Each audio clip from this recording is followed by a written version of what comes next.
Welcome to the Game Night High School Football Podcast, a weekly review of all the local high school football games set to be played this weekend. The Game Night Podcast is brought to you by Sun Orthopedics of Evangelical. Hit refresh and get back out on the field. Now, we turn it over to our hosts, sports editor Kurt Ritzman and lead sports writer Todd Hummel. Hello and welcome to week 14 of our Game Night Football Podcast. I'm Kurt and this is Todd. I'm not going to say it. I'm just going to say Happy Thanksgiving. I'm going to skip over the week 14 part and recording this Wednesday afternoon. Yeah. So, again, if anything happens weather-wise, we don't know about it now. Doesn't look like it, but the way the last 2 weeks have gone, I figured I'd throw that in there. Sure. Always good to be safe. We're going to take a look back at last week's district finals. First, what happened to Danville? I'm guessing they're still saying the same thing too. Probably one of the more shocking results of the weekend. I'm not surprised that Montoursville won. I thought Danville was going to win. I think a 26-point win probably makes them the favorite going into that game. Sure. But Montoursville did something they hadn't really been able to do much early. The rest of the season. That's put together a pretty good running game. I think they had a 14-play and a 19-play drive in the first half, and really kept that Danville offense off the field. And it just sounds like that Danville never really got out of first gear, and it's got to be real disappointing for them. That's a third straight loss in the district finals for them. Montoursville is heading up to Dunmore on Saturday to play Scranton Prep, the District 2 champion. And it has to be disappointing for Danville, especially that offense to get shut out for the first time this season. KJ Riley is still the only 2,000-yard passer in the area. Mm-hmm. All three of their receivers ended up with 700 yards, and they just never got anything going. I guess when it was 14-0, it looked like they had a shot at a pick six, and that was dropped, and forced a punt to start the second half and fumbled that away, and Montoursville was able to punch that in, and that kind of put the game away from them. And Danville's getting ready for what should be a pretty good basketball season, and Montoursville's got to figure out how to stop a 6'7" quarterback in Leo Boyle at Scranton Prep. So, yeah, just a real disappointing end to what was really a really good season and really a surprising season for Danville, because I expected them to be pretty good. I don't know if I expected them to be 8-2 and one of the top offenses of the area this season. Now, this is my second full football season here. Last year, Montoursville was bad, but their third District 4 title in the last 4 years? Yeah, third district title in the last 4 years. They lost a lot from that team from 2 years ago. Bryson Musina was the Pennsylvania State Athletic Conference Eastern Division Rookie of the Year this year for Shippensburg. He was their quarterback 2 years ago, a 4-year starter. And you got to look at Hunter Shearer and Jackson Delina this year, who, we talked those last 2 weeks, just over 1,000 yards, 4 touchdowns, and 10 picks for Mr. Shearer last year, and he's thrown 30 touchdowns this season against 4 interceptions. It was a young sophomore team. They're all juniors. They're probably, you probably got to call them the favorite in 3A next year right now, because they return. I think they return most of their skill position. I think they lose a lineman or two, but other than that, that's a junior laden team that's sitting in the state quarterfinals right now. So they're probably going to be one of the best teams in 2019 as well. Okay. And then the 2A state final. The 2A District 4 final. Southern Columbia, Mount Carmel, kind of what everyone expected. Real good first half. Southern pulled away after halftime. Yeah.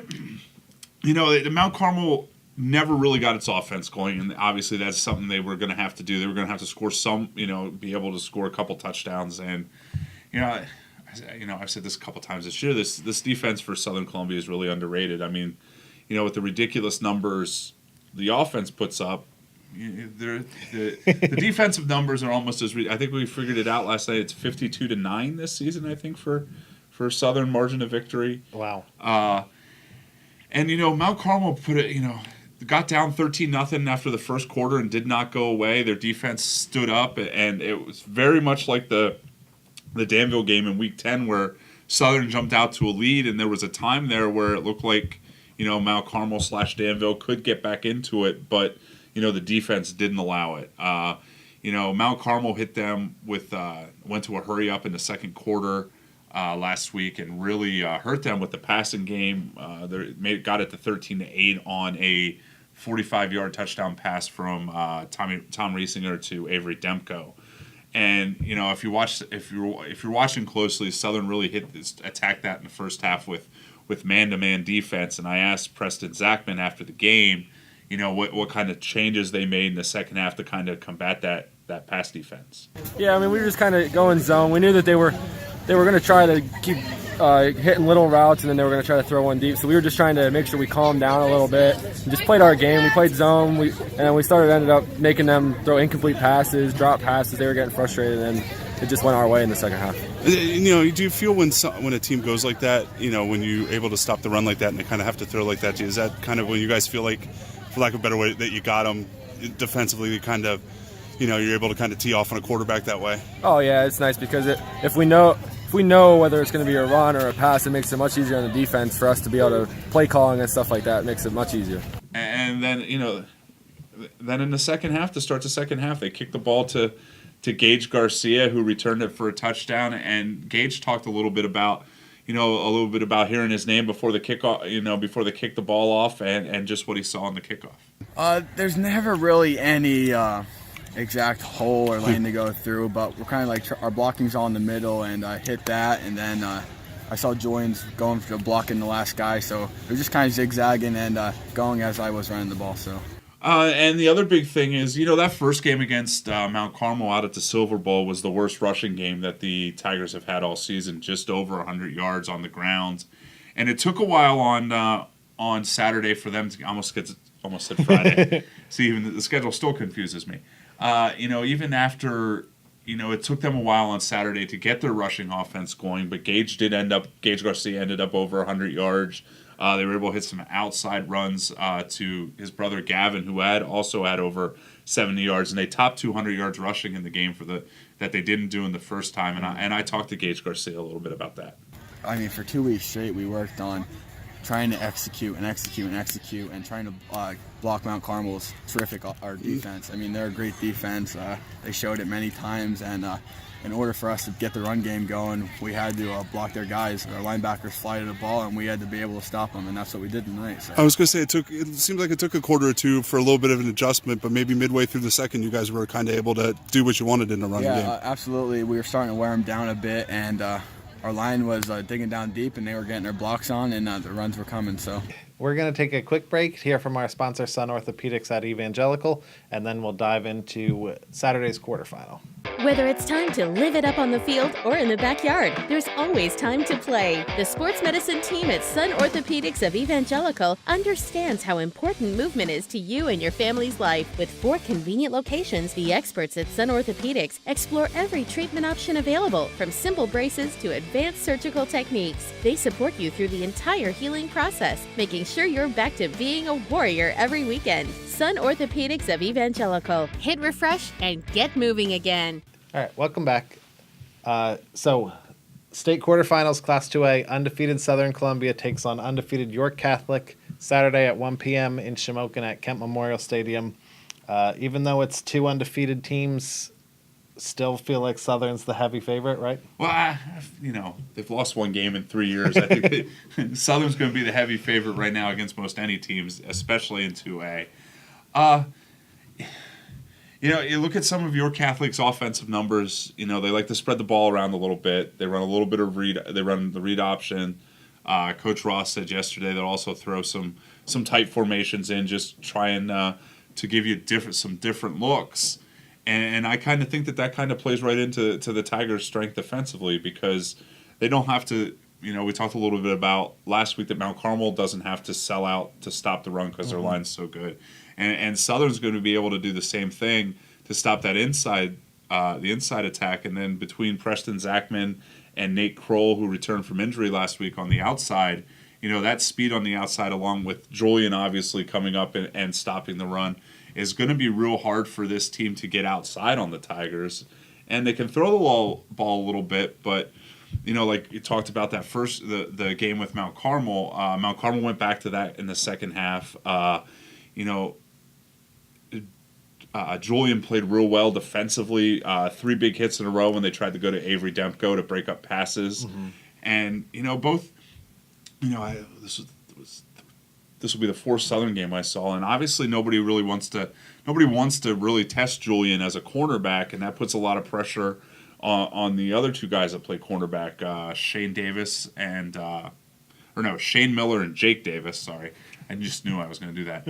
And, I think one of them got beat for the Demko touchdown to start in the first half, but both had interceptions, and I've seen both have intercept, and both are pretty good cornerbacks. You just it's just one of those things like, if you had Darryl, it didn't matter who was on the other side of Rivas, nobody was going to Rivas Island. So Sure. So I think that's kind of the thing there. So I think that puts a little pressure on them. And, your Catholic's defense looks to be pretty good, too. They've only given up more than 3 scores. I think it was 4 times. And nobody had done it for most of the month of October until they gave up 3 touchdowns to their rival, Delone Catholic, in the district championship game. And, I think it goes without saying we know how good Southern's offense is. I was doing a little career stuff, and, we got a chance. I don't know, maybe not this week, but Gage Garcia is going to top 6,000 yards before this season's over. Wow. He needs 1 touchdown for 100 rushing touchdowns in his career. He's a junior. Yeah, Stone needs 12 yards to top 6,000 yards. At least he's a senior with his ridiculous career numbers. And then Julian's going to leave. Julian's going to leave with every major Pennsylvania record, let alone district record, except for catches. Needs about 1,000 yards to set the yardage record. Wow. Needs 10 touchdowns. Aaron Tutino from Ligonier Valley actually has the record now. He just finished his career last week, actually. So he has 61 touchdown catches, and Julian has 51. So I don't think your Catholic has faced an offense like this, and I think that's the bigger deal. And the other thing is just looking at some stuff on the internet, your Catholic kids are reading a lot this week about how good Southern is, and they have to avoid the intimidation factor. And I think that's one of the big things for Mount Carmel is Mount Carmel is one of the few teams that goes and plays the Tigers and doesn't seem to be intimidated. So your Catholic's going to have to watch out for that. But again, I think Southern really has to be the favorite in this one. Now, your Catholic, when was their last game? 2 weeks ago? 2 weeks ago. They got a bye. Some of District 3 and District 7 ended up with byes into the or quarterfinals or semifinals. Okay. So do you think having 2 weeks, I think they can look at the bracket and assume they're playing Southern. Does that give them maybe a leg up having 2 weeks to prepare for the Tigers as opposed to 1? Maybe help a little? I would say yes in the most part, but how do you replicate? I don't know how you replicate Gage or Julian in practice even close, nor do you put an assistant coach on a 4-wheeler. I guess. I don't know. That's a good point. And the size matchup isn't the best for your Catholic either. They have a 300-pound defensive tackle up front, but on their 4-man line, I think the next biggest kid's 220 pounds, and that's a pretty big matchup problem with the size that Southern has up front on both sides of the ball. And the other thing is it's just competition wise. I mean, you look at the numbers. Obviously, this is Southern's lost 1 game in 3 years, and that came in a state final. Has been to 3 straight state finals. We think they've been tested by Mount Carmel these last couple years. Sure. And the league that the York Catholic comes from, the York Adams Leads has won 1 state playoff, and that came in 1 state playoff game against another district. I guess if you think about it, the district championship counts as a first-round state playoff game. But when playing against another district, the York Adams Leagues won 1 game, and that came in 2004. So, wow. I think this is such a tough matchup for them, and the only thing it's kind of holding me back is the last time Southern played a real good defensive team out at Shamokin was that Schuylkill Haven game 2 years ago, or 3 years ago, I think it was, and they really struggled to move the ball. Is that the game they won like 23-8 or 15-6? Something like that. It was the first game in like 7 years that they hadn't had a rushing touchdown or something stupid like that. I think that was 2 years ago. That was like the week before I showed up. Oh. And I was like, oh, how good can this team be? They just won a playoff game 15-6. Yeah. Well, that's the other when Matt Cucciolo and I used to do it. And are you sure they're that good? Are you sure they're that good? Yes, they're that good.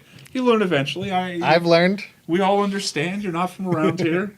it takes a bit, but yeah, and yeah, I think we joked earlier in the podcast that last week was the AA state championship game. I think this might be I don't want to say easiest, but the best matchup for Southern Columbia over the next couple weeks. Okay. I think the winner next week will at least challenge them a little bit. They play the winner of Richland, who was undefeated and beat Ligonier Valley last week in the District 6 championship game, and District 12 champion West Catholic. So, and looking at the other side of the bracket, looking ahead, Steel Valley is pretty good again this year. Steel Valley beat them Southern 2 years ago. That's the state final. That's Southern's last loss. Okay. So there's it should be an interesting last couple of weeks, but I really think Southern probably gets this one fairly easily on Saturday. Okay. I would also predict that. Well, thank you. In case you're interested, we got a consensus this week. Okay, so Thanksgiving paper's already done. It's good. Grab it. Plus, there's tons of inserts. Coupons. In Friday's section, we'll have Todd's column, prediction, and preview story. Oh, sorry. Then on Saturday, we'll have a feature on Preston Zachman, who we discussed a couple times, key role for the Tigers. Sunday's paper will have full game coverage, and Monday we'll have you're going to have a notebook with Follow/notebook. interesting tidbits from Southern's win, or Southern's game. And then we'll be back here next week, probably to preview the state semifinals. I guess there's a tiny chance we'll be doing a season wrap-up. It's possible. It's possible. Anything's possible. Yeah, they play for a reason. Yeah. And that's all I got. Happy Thanksgiving, and we'll see you guys next week. Happy Thanksgiving. Thank you.